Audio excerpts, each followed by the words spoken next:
Francis Ngannou is a name that resonates in the world of sports, especially in the realm of MMA mixed martial arts, born in Cameroon. Fighting out of Paris, France, by way of Bati, Cameroon, presenting the number 2 ranked heavyweight contender in the world, Francis Ngannou.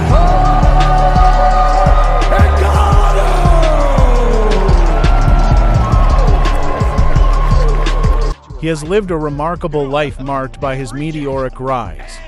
In the UFC Ultimate Fighting Championship, the most prestigious combat organization in the world. Combination followed up, but he's loading up every shot. And then Ngannou is stuffing it each and every time. Oh, yeah, good combination. Nice left bloodied up. He's tired on the feet, and that's the truth. And Ngannou with some serious power. Ngannou knows it. He's done. That's it. It's all over. Wow. Knockout. Francis Ngannou. Wow. Second UFC appearance for Francis. Francis Ngannou began his MMA career in France, but it was when he joined the UFC that his career truly took off in a short time. He became a true champion, dominating the heavyweight scene. He may not recover from that one. Big counter left by Francis Ngannou. Everything Ngannou lands. Backs up blade. Both guys landed right in the pocket. His striking power is legendary, and he is famous for his impressive victories in just a matter of seconds, leading to his opponents being knocked out by TKO technical knockout in the early rounds. But he says he can't see. The doctor is stopping the fight, so that is going to do it. Born in Cameroon in 1986, the boxer experienced a difficult childhood, second in a family of 5 children. He was shuffled from house to house after his parents' divorce when he was only 6 years old. After my parents get divorced, I was 6 years old. I started to live in a different houses, go to different family, and then trying to have friends, trying to be a part of that family, and then was always like, you know, kind of like rejected or something at school, at home. At school, because I didn't have I was always a new kid. I didn't have a friend from home that we go to school together. So I get to school, I don't know any kids, whether it's my neighbor or not. I don't have any friend at school, any friend base. So he changed schools constantly, even being transferred to another school in the middle of the school year, because he was staying with another uncle. At the age of 10, Francis took on his first odd job, which was far from easy. He worked in a sand quarry in his hometown of Beatty in the Cameroonian highlands. To pay for his education, it was exhausting work for a child. I was about 10 years old when I started that, because I was in the village and where I grew up. After leaving my aunt's house, I went to my grandma, and we had to do something, you know. We had to work to contribute at home, to buy oil, to buy food, and also for our scholarship, for books. So you have to work, and that's how we started. Even though that work was meant for adults, but we didn't have any option, so we take what we had at the time. A few years later, Francis moved to Douala, and at the age of 22, he started boxing at a small club in the city. I don't even know why. This sport isn't even known in Cameroon. He quickly sold all his belongings to pursue his passion. The young man sold his motorcycle to buy his first sports equipment. Everyone told me I was crazy. My family thought I was delusional. He explained in a soft voice that contrasted with his imposing physique. Boxing also became an outlet for him, a way to channel his energy. My father was a violent man. He often beat us, my mother, my brothers and sisters, and me. When I played with my friends, they would say about me, "He's as violent as his father." When even your parent can help you, not because they don't want or just because they can, then as a kid, you kind of like understand that you have to work your ass off, you know. Otherwise, it won't be easy for you, you know. You don't realize, but it's kind of like education, you know. I think if everything was perfect for me as a kid, I wouldn't be here and I wouldn't be having this perspective of life. I quickly understood one thing. I didn't want to become like him. My father, that guy who never did anything for us, ultimately served as a model for me. Through him, I learned what I didn't want to be. Not expect anything from anybody. It's amazing how certain things happen in life, he marvels. At the age of 25, Francis learned that he had hepatitis B. Without money to afford medication, he returned to his village to seek treatment. He put his boxing career on hold and began raising pigs. Then, I realized that I had to leave if I wanted to continue boxing and become a champion.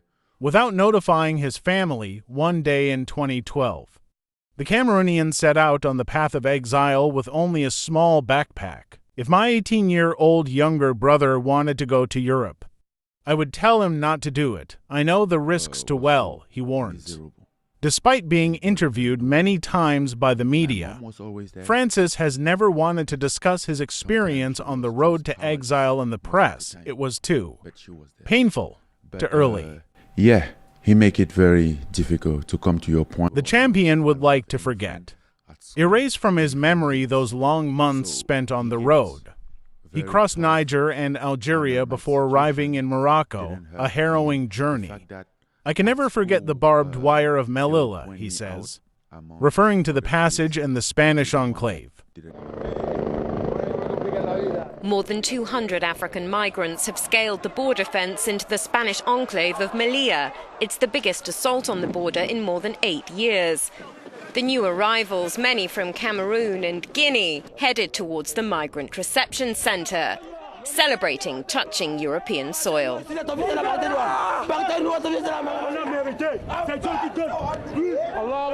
The Spanish territories of Melilla and Ceuta in northern Morocco provide the only land borders between Africa and the European Union. The latest incursion at Melilla brings the number of migrants who've successfully scaled the fence to almost 600 so far this year. Spanish Prime Minister Mariano Rajoy has appealed for help from Europe to deal with illegal immigration. He says Brussels should step up support for countries like Spain that have territory on the EU's borders. The scars on his body constantly remind him of his painful memories, he explains, showing the scars on his hand. I have them everywhere, on my ribs, legs, feet. Francis decides to speak out today so that others know, even though he knows that when someone is determined, they will go. No matter what you tell them, the Cameroonian experiences in Morocco, what thousands of sub-Saharan migrants still endure today between bites of apricot pie. He briefly mentions the police chases. Theft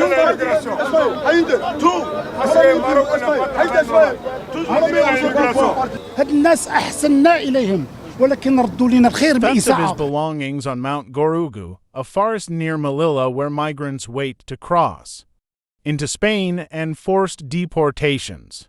In the Spanish city of Melilla, I think, there is a border fight underway that you might not have heard of. Yeah, that's where Spain meets Morocco, and migrants desperate for asylum in the European Union are risking their lives for a better life. Seth Doan is there. In this ancient city of Melilla, the Spanish flag flies high. Folk songs from Andalusia spill into the streets and cafes. One border here is the Mediterranean, but the other, Morocco. You don't think of Africa and the EU as having a land border, but that's what this is. Just across the fence is Morocco. That makes Melilla and the other nearby Spanish enclave of Ceuta tantalizing destinations for migrants. From the Mediterranean, we could watch the Moroccans patrolling the other side of the border. What do you see while you're out here? We see the difference between the third world and the industrialized world, First Officer Jose Farron told us. You see a country with little hope. They don't have food or a future. And separated by a very thin line, a world like Europe that has future, democracy, and liberty. Spain was the top gateway to Europe for migrants last year, with more than 56,000 arrivals, more than double the number from the year before. This fence, which is actually 3 separate fences, traces the border of Melilla. It runs about 7 miles long and has recently been fortified, made higher and much harder to climb. There are motion sensors, spotlights, and cameras along the perimeter here. Are you prepared to be a man? Why are you talking like this now? I am ready. Oh, no. Bakana. You want to give me another money to start another business? Then the boxer dwells on his first attempt to cross to Spain. On an inflatable boat. My life today, Baba, is by your grace. I wake up this morning, is by your grace. I am alive today, Baba, is by your grace. I wake up this morning, Father, is by your grace. Some people die in the sea even though they had oars. I even thought, we will make history. We will be the first to arrive in Spain by paddling with our hands. But the Coast Guards put a stop to his dream. Francis would reach Spain on his 7th attempt, arriving in Tarifa in southern Spain. Francis spent 2 months in prison for illegal entry. He was released due to a lack of repatriation agreement between Spain and Cameroon. The boxer then made his way to France by bus. Somewhat by chance, I had hoped to go to Germany or England because boxing is better established there than in France, but I ended up here.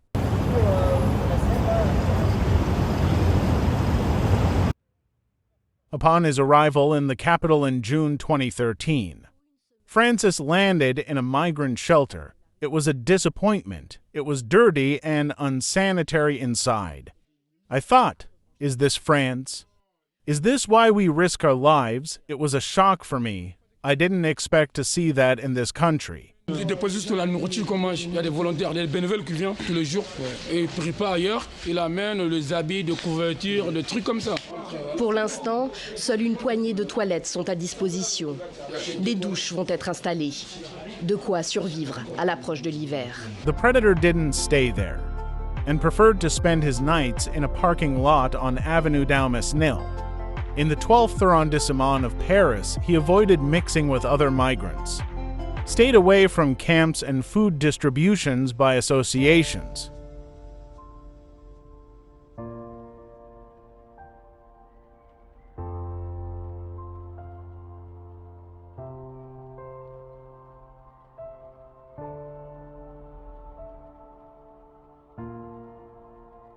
I went there only once, but I felt too much negativity, and I didn't want to be discouraged. I knew it wouldn't help me progress, and it would hinder my momentum.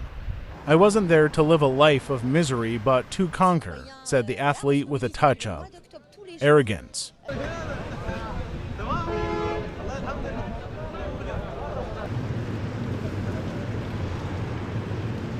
Francis indeed had one thing on his mind, finding a boxing gym.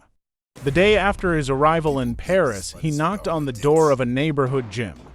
The young man met the club's pillar, Didier Carmont, who quickly became his friend. Carmont detected his potential and advised him to pursue MMA. He had a dream, and that dream was to become champion. L'expérience a montré qu'un lion blessé est plus dangereux. Francis knew nothing about this sport and swore by English boxing. But his friend insisted. Didier told me it was a more closed world, and I had a better chance in MMA. And he moves forward and finds the ways to win. Paradoxically, it was through a migrant aid association that Francis took his first steps in this discipline. One summer evening in 2013, L'Aigouba, which distributed meals to undocumented migrants, noticed him during a food distribution. I was bored all day, so I asked them if they needed help. I became a volunteer with them, and during a discussion, I realized that their premises were next to an MMA gym. The MMA gym was called MMA Factory. The mecca of free fighting in France, Fernand Lopez, the club's sports director, recalls his first meeting with Francis. He wanted to train but couldn't afford a membership. He was already confident in his abilities. I thought he might be just another smooth talker, but then I watched him fight and I was impressed. Fernand gave him a chance, trained him for free, provided sports gear, enrolled him in English classes, and arranged fights. But how to take someone without papers abroad, without an administrative solution? His initial tournaments were limited to France. His reputation was such that some opponents preferred to forfeit rather than face him. Fernand Lopez still recalls, his almost instant success facilitated his regularization. In 2015, just 2 years after his MMA debut, he signed with the UFC Ultimate Fighting Championship, the world's most significant MMA league. The boxer obtained a work visa for the United States. In short order, he managed to secure a temporary residence permit in France. Francis also started earning his first paychecks the first time. I earned €2,000 for 2 fights, which he won by KO and submission. Then, his salary quickly reached new heights. Today, Francis earns around €100,000 per fight, or even more. In January 2018, the boxer earned €140,000 for a loss to the former world champion, Stipe Miocic. Success quickly got to his head, as his coaches lament. Highlighting issues with ego and arrogance, things went too fast. Francis went from anonymity to fame rapidly, regrets Fernand Lopez, who is still his coach. He became too self-assured, and it backfired. He doesn't always listen to my advice, and I think he wasn't mentally prepared. Francis, on the other hand, claims he hasn't let success get to his head. I'm still the same person I was in Cameroon.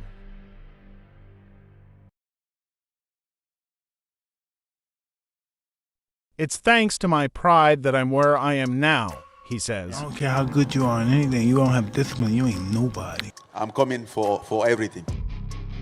Strangely, Francis, who always seems so self-assured, admits to being surprised by negative comments about him.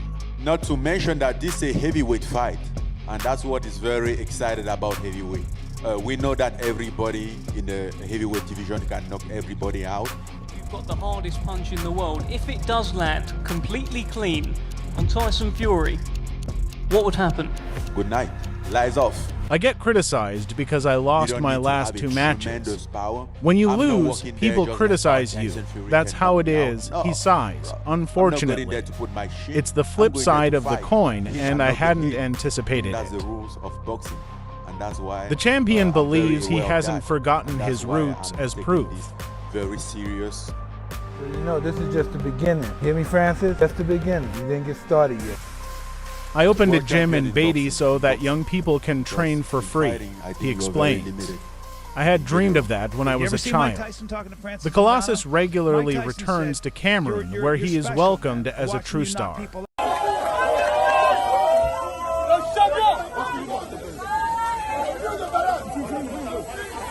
People come to see my mother to take pictures with her, he concludes. She has become the queen of the village. A boost to his ego.